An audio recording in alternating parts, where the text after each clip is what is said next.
Alors aujourd'hui, on voit la distribution normale qui est la suite de la distribution binomiale. Alors s'il te plaît, va voir les vidéos avant sur la distribution binomiale parce qu'on a besoin de cette distribution pour faire certains exercices. Alors on commence avec, qu'est-ce que c'est qu'une distribution normale? Une distribution normale est très vue dans la vie courante, dans la nature si on veut. Donc par exemple, ici, mon exemple, c'est si je prends le poids d'une population d'individus, et là j'ai une moyenne de 75 kg et un écart type, ou ici une variance qui est de 100, c'est-à-dire un écart type de 10. Donc on peut voir qu'ici, il y a beaucoup plus de personnes qui ont un poids qui est proche de la moyenne que de personnes qui ont un poids éloigné de la moyenne. Donc c'est exactement dans ces cas-là qu'on parle d'une distribution normale. Un autre exemple, par exemple, si je calculais le temps d'attente de personnes à une caisse de supermarché, il y aurait beaucoup plus de gens qui seraient, disons que la moyenne est 6 minutes, beaucoup plus de gens auraient un temps d'attente proche de 6 minutes que des gens qui auraient un temps d'attente très faible ou très élevé. Donc, il y a un lien très fort avec l'écart type pour la distribution normale parce qu'en fait, grâce à la distribution normale, on va comprendre ce que signifie l'écart type.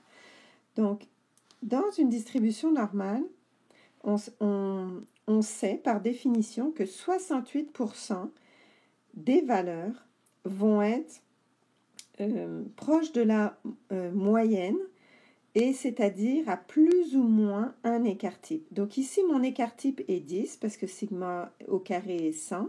Mon écart type est 10, donc je sais que comme ma moyenne est 75, je sais que 68% de mes individus vont peser entre 65 et 85 kg parce que c'est 75 moins 10 et 75 plus 10.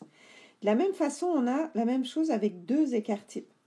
On sait que 95% des individus vont peser plus ou moins deux écarts types de la moyenne. Également, si on couvre quasiment toute la surface, c'est 99,7% de la population qui est entre plus ou moins trois écarts types. Donc l'écart type nous donne beaucoup d'informations sur comment la population va être dispersée ou distribuée. Donc prenons deux exemples, deux pays A et B. Les deux ont une moyenne de poids d'individus de 75 kg, mais les deux ont un écart type différent. Le pays A a un écart type de 10 et le pays B a un écart type de 8. Donc ça veut dire pour le pays A que 99,7% de ces individus pèsent entre 45 et 105 kg. C'est-à-dire plus ou moins 3 écarts types. Pour le pays B, on va voir que 99,7% des individus pèsent entre 51 et 99 kg parce que là, dans ce cas-là, c'est 3 écarts types et l'écart type est 8 kg. Donc ça signifie que si on fait notre courbe de distribution normale, on voit que le pays A a une courbe plus étalée, plus aplatie, mais le pays B a plus d'individus autour de sa moyenne. Donc on va maintenant faire des exemples. Il y a 3 types d'exemples qu'on peut faire avec la distribution normale, 3 types d'exercices. Dans ce vidéo, je fais seulement le type le plus souvent vu, qui est le type où on cherche la probabilité, c'est-à-dire l'air sous la courbe, et on connaît la valeur du x, comme tout à l'heure, c'était par exemple, ça peut être 60 kg, 75 kg, donc on connaît notre variable x, la moyenne est connue et l'écart type est connu, et donc on cherche l'air sous la courbe. On va utiliser notre calculatrice, on va utiliser notre fonction normale CDF. Les deux autres types d'exercices vont être faits dans 2 vidéos différentes. Donc on revient à notre bon vieux exercice qu'on a utilisé tout à l'heure, c'est-à-dire on a un groupe d'individus, le poids moyen est de 75 kg et l'écart type est de 10 kg. Donc, c'est une population d'un pays. Et on nous pose les questions suivantes. Première question. Quelle est la probabilité qu'une personne pèse entre 60 et 90 kg et 82 kg? Donc, en fait, ce qu'on cherche, on sait que c'est une distribution normale. Donc, ce qu'on sait, c'est que la moyenne est 75. On connaît l'écart type qui est 10. Et on veut en fait l'air sous la courbe entre 60 et 82 kg. Ça se trouve facilement avec ta calculatrice. Donc, à partir de la fonction distribution, tu vas chercher la fonction normale CDF. Et on te demande, dans cette fonction, on te demande la limite basse qui est ici 60, ensuite la limite haute qui est 80, puis la moyenne qui est bien 75 et sigma qui est 10. Donc la calculatrice va te donner 0,691 qui est l'air sous la courbe. Donc ça veut dire que la probabilité qu'une personne pèse entre 60 et 82 kg est de 69,1%. Remarque que l'air total sous la courbe sera toujours égal à 1. Donc, cette probabilité peut s'écrire de cette façon-ci. Probabilité que x soit compris entre 60 et 82, ici 60 et 82, est de 0,691. Donc, je vais réécrire mon résultat en haut et on va regarder une autre question. Quelle est la probabilité qu'une personne pèse plus de 82 kg? Donc, c'est presque la même chose. Il y a un petit quelque chose qu'il faut faire attention quand on rentre les données dans la calculatrice. Parce qu'on voit ici, on veut que ce soit au-dessus de 82 kg. Et je ne sais pas si vous avez remarqué, mais notre cloche ici de distribution normale, elle ne va jamais toucher l'axe des X. Elle finit comme ça vers l'infini.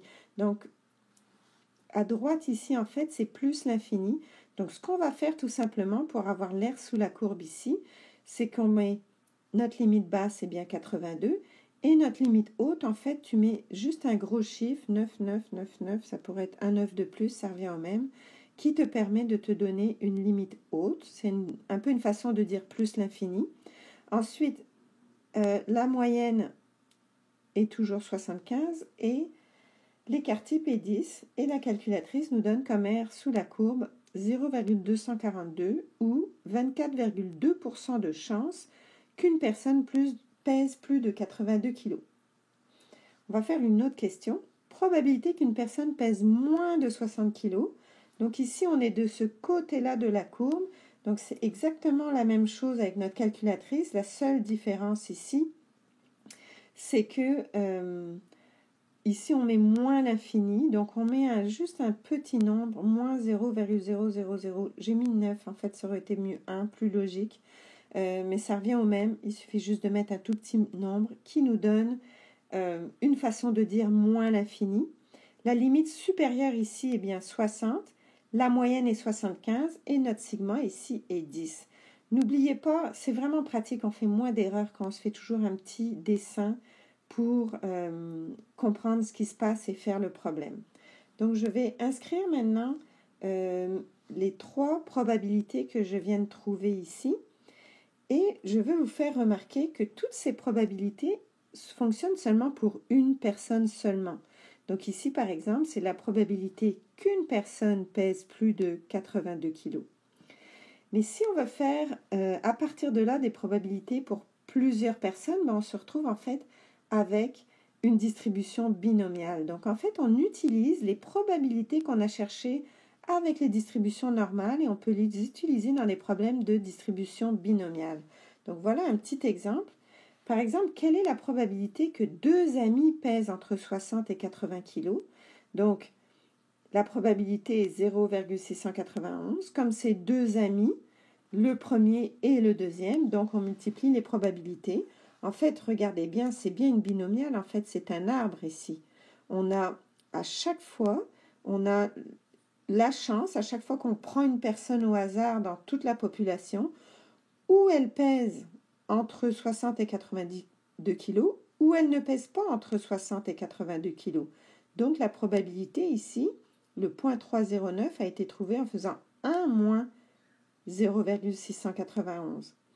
Donc, si on suit le chemin qu'on veut, parce que nous, on veut 2 personnes qui pèsent entre 60 et 80 kg, on a bien 0,691 fois 0,691, donc au carré. Et si on avait été vraiment puriste, n'oubliez pas que la probabilité binomiale, avant tout, c'est un arbre. Donc, en théorie, ça pourrait toujours se faire avec l'arbre, mais quand l'arbre est trop grand, on utilise la formule. Donc, vous n'oubliez pas cette formule-là. En fait, ça nous aurait donné choix de 2 dans 2, parce qu'on a 2 essais et 2 réussites, multiplié par 0,691 au carré, parce que c'est nos 2 réussites, et nos échecs ici exposant 0. Tout ça ici donne 1. Ici, ça donne 1, donc on revient à ce que tu aurais probablement trouvé dès le départ. Donc, c'est vraiment pas obligatoire de faire ça, mais je voulais juste vous le montrer. Donc, on va faire un autre exemple. Quelle est la probabilité qu'aucun des 2 amis qu'on prend au hasard dans la population ne pèse pas entre 60 et 80 kg? Dans ce cas-là, maintenant, on est avec notre réussite, c'est qu'il ne pèse pas ce poids-là. Donc, notre probabilité, c'est 1 moins 0,691. Donc, 0,309 au carré. On peut faire un autre exemple. Prenons 10 personnes au hasard. Quelle est la probabilité qu'exactement 3 pèsent entre 60 et 82 kg? Là, c'est vraiment clairement une question de distribution binomiale. Donc, on utilise la probabilité qu'on a trouvée grâce à notre distribution normale ici. On sait que P est égal à 0,691. Combien d'essais, combien de personnes on est allé chercher au hasard dans la population? N égale 10. Et notre réussite, combien de réussites on veut? C'est bien 3, parce qu'on veut qu'exactement 3 pèsent entre 60 et 82 kg. Donc ici, on a C de 3 dans 10. 0,691, nos 3 réussites, donc exposant 3, multiplié par la probabilité de nos 3 échecs, qui est 0,309 exposant 7, ce qui nous donne 0,106. Ça se calcule aussi avec la calculatrice, je ne vous l'ai pas montré dans les vidéos précédentes, mais vous pouvez aussi utiliser la fonction binomiale PDF dans ce cas-là, contrairement à la distribution normale où on utilise CDF. Et la calculatrice va te demander le nombre d'essais, 10, la probabilité de la réussite qui est 0,691 et le nombre de réussites que nous voulons, c'est 3. Ça va te donner le même résultat. Je t'invite à essayer. Donc, voilà pour la distribution normale. Maintenant, il y a 2 autres vidéos pour les 2 autres types de problèmes. Merci.